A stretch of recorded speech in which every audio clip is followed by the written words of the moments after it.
कि अगली बार आऊंगा तो बस हरि भजन करना है और कुछ भी नहीं।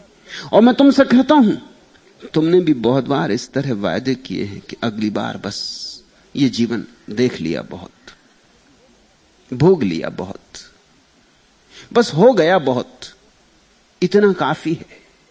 अगली बार अगर मौका मिल जाएगा तो अब तो हरि भजन करना है, अब तो उस प्राण प्यारे को खोजना है।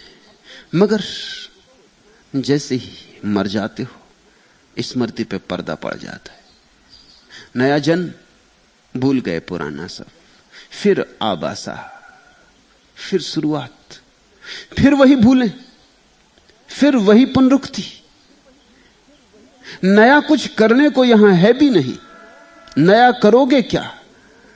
वही क्रोध है, वही काम है, वही लोभ है, वही माया, वही मोह, सब वही है। वही वर्तुल घूमता है, वही चाक है संसार का। सद्गुरु के महत्वपूर्ण कामों में एक काम है कि वो तुम्हें याद दिला दे कि जो तुम कर रहे हो पहले भी बहुत बार कर चुके हो, नया कुछ भी नहीं। इतने उत्तेजित मत हो उठो, इतने दीवाने मत हो जाओ।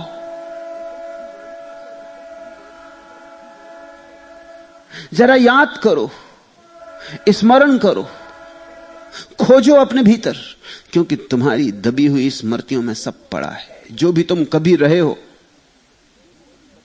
उस सब की याददाश्त तुम्हारे भीतर मौजूद है। जरा वहां अपने चेतना के प्रकाश को ले जाओ, जरा परतें उघाड़ो, जरा पर्दे हटाओ, और तुम भी पाओगे कि बहुत बार मरते वक्त तुम भी ये कह के गए थे कि अब की बार अगर आना हो तो हरि भजन करना। मगर वो मरते हुए आदमी की बात थी और जिंदा आदमी भूल जाता है। चलो ये तो पुरानी है, इसे छोड़ दो। जब तुम दुख में होते हो तब परमात्मा को याद कर लेते हो, जब सुख आ जाता भूल जाते हो। मौत आती याद कर लेते हो, जीवन मिल गया फिर भूल जाते हो। असफलता मिलती है तो मन में सन्यास का भाव उठने लगता है। सफलता मिलती तो तुम कहते हो अभी कोई वक्त है। ये बूढ़े होते हो तो सोचते हो सन्यास ले ले, जवान होते हो तो सोचते हो अभी तो मैं जवान हूं।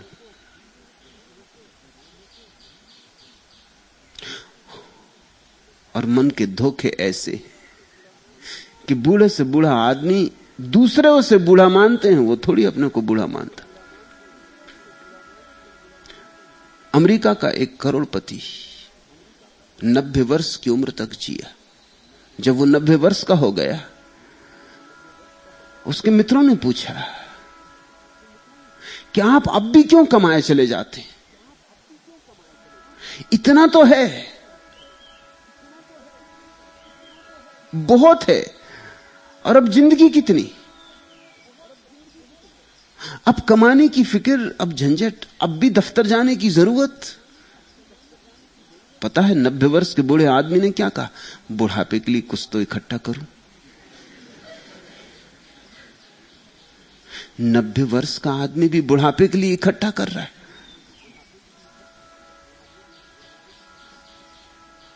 कोई मानता थोड़ी कि मैं बूढ़ा हूं। लोग कहते हैं हो गया होगा शरीर बूढ़ा, इससे क्या फर्क पड़ता है? जवानी तो मन की बात है, मन तो जवान है, शरीर से क्या फर्क पड़ता है? लोग इस तरह की बातें करके अपने को समझा लेते। दुख होता है तो सोचने लगते हैं, दुख गया कि भूल जाते हैं। ऐसा तुमने कितनी बार किया है? जब क्रोध में होते हो तो सोचा है कि क्रोध अब नहीं, जलाता है, दग्ध करता है, जहर है, लेकिन कितनी देर ये याद टिकती है? धुएं की लकीर की तरह कब मिट जाती है पता नहीं चलता। फिर जरा सी बात और फिर वही आग, फिर वही क्रोध, फिर वही जहर। कितनी बार तुम काम के अनुभव में गए हो और कितनी बार पछताए हो, लेकिन फिर कोई वासना मन को पकड़ लेती और झकझोर जाती। और हर बार तुम ये कहते हो बस एक बार और,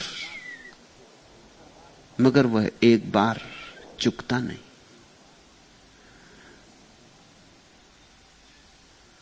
गजब का आदमी रहा होगा रजब।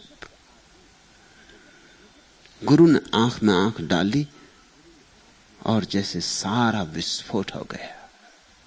याद आ गई उसे कि क्या वचन दिया था। फिर क्षण भर की देर न की। क्षण भर की देर अगर करता तो चूकता। उसी क्षण मोर उतार के फेंक दिया, बात खत्म हो गई। मोर को उतार के फेंका यानी संसार उतार के फेंक दिया। गुरु के चरणों में सिर रख दिया। उस दिन के बाद लोग चकित हुए। लोगों को भरोसा नहीं था कि इतनी त्वरा में, इतनी तीव्रता में लिया गया सन्यास गहरा हो सकेगा। लोग सोचते थे कि 2-4 दिन में अकल आ जाएगी, और अभी तो जवान था, और अभी कैसे संन्यास्त हो जाएगा। बड़े बूढ़ों ने सोचा होगा कि घबराओ मत, 2-4 दिन में बुद्धि लौट आएगी। मगर जो हो गई बात तो हो गई बात। निर्णय की बात है। निर्णय पर्याप्त है।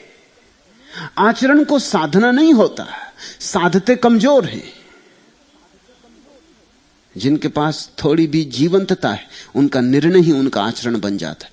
एक निर्णय ले लिया, बात खत्म हो गई। फिर लौटकर पीछे देखना कमजोरों का काम नहीं। उसने लौटकर पीछे देखा। दादू तक को कहते हैं उस पर दया आई। दादू भी सोचने लगे होंगे कि अभी जवान था बेचारा, और मैं बीच बरात से लौटा लाया हूं।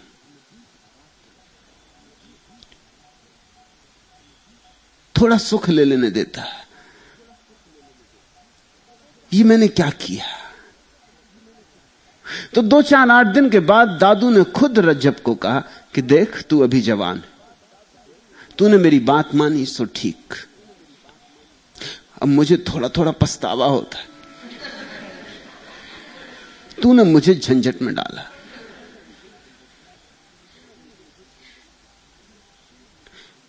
तू मुझे माफ कर, ये मेरी भूल थी जो मैं तुझे बीच बारात में रोका। शायद दादू दयाल ने भी सोचा नहीं था कि ये हो जाएगी बात। लोग ऐसे काहिल, ऐसे सुस्त, ऐसे कायर कि होती कहां ऐसी बात। दादू दयाल ने सोचा होगा डाल आऊंगा बीज, होते होते होगी, वर्षों लगेंगे, लेकिन बीज तो डाल आऊं। ये नहीं सोचा था कि बीज डालते ही फल लग जाएंगे। इतना चमत्कार नहीं सोचा होगा। पछताने लगे होंगे